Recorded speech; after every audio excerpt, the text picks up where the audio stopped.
Good morning, students. Welcome to the online lecture of our class 6 science. So today we are going to finish our this chapter. Okay. So in that only activity number 8 was remaining. So first we will do that and then we will move towards the question answer of the textbook. We will discuss the question answer of the textbook. So starting with activity number 8. Fix a comb on one side of a large thermocol sheet. Okay, what you have to do? You have to take one thermocol sheet and then you have to fix a comb on one side of a large thermocol sheet and fix a mirror on the other side as shown in figure 11.9. Okay, you have to take one thermocol sheet, then you have to place comb on one side and then you have to place the mirror as shown in this figure. Spread a dark color sheet of paper between the mirror and the comb. Okay, then keep this in a sunlight or send a beam of light from the torch to the comb. What do you observe? Do you get a pattern similar to that shown in figure 11.9? So now when you will perform this activity, you will get the reflection. The first reflection will be of comb that we can see here, this straight line, and then the reflection of comb in the mirror, and then from the mirror to the cardboard, that reflection is this. Okay, this activity gives us an idea of the manner in which light travels and get reflected from a mirror. Okay, here the light travels the straight path. Okay, so we have got the shadow of the comb, and then from the mirror it reflect back, okay, in this direction. Okay, so this is how the reflection works. So now moving to question answer, chapter number 11, light and shadow reflection, question answer of textbook. Question number 1, rearrange the boxes given below to make a sentence that helps us to understand opaque object. Okay, so now we have to just rearrange it. Okay, see this, in the answer it is also already rearranged.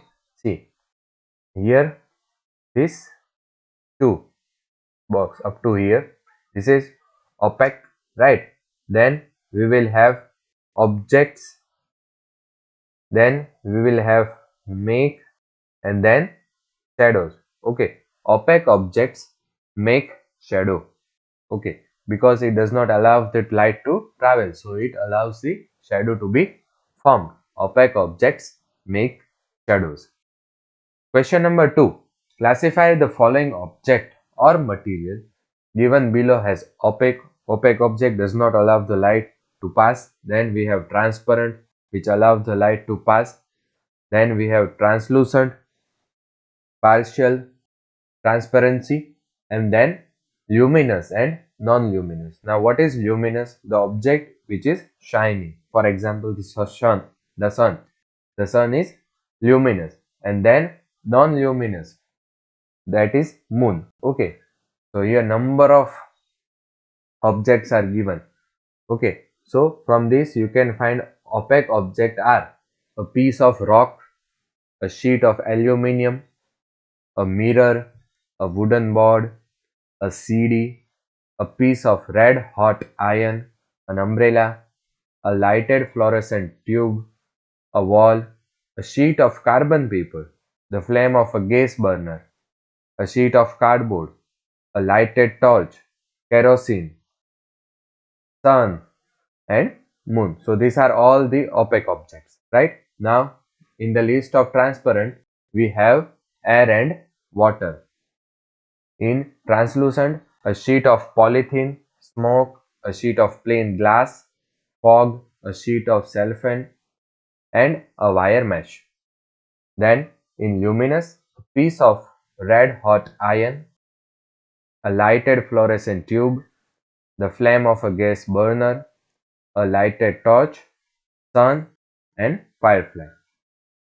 In the non-luminous, air, water, a piece of rock, a sheet of aluminium, a mirror, a wooden board, a sheet of polythene, CD, smoke, sheet of plain glass, fog, umbrella, a wall, sheet of carbon paper, sheet of cardboard, sheet of cellophane, a wire mesh, kerosene, stove and moon.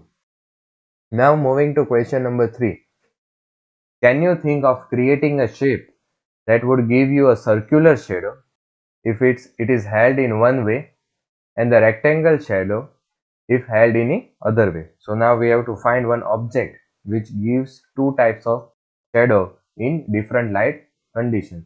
In one condition it should give circular shadow and in the second it should give rectangular shadow. So here our answer will be a cylinder object can cast shadow in two ways. When the top circular view faces the shining object, a circular shaped shadow is formed. When it curved side faces the shining object, it casts a rectangular shadow. Okay. Now the question number 4. In a completely dark room, if you hold a mirror in front of you, will you able to see the reflection of yourself in the mirror? No, because in the earlier sessions, we have studied that for the reflection, the source of light is required. So your answer will be no to the reflection. Source of light is required. We can only see only in the presence of the light. So here we end our chapter number 11. Thank you.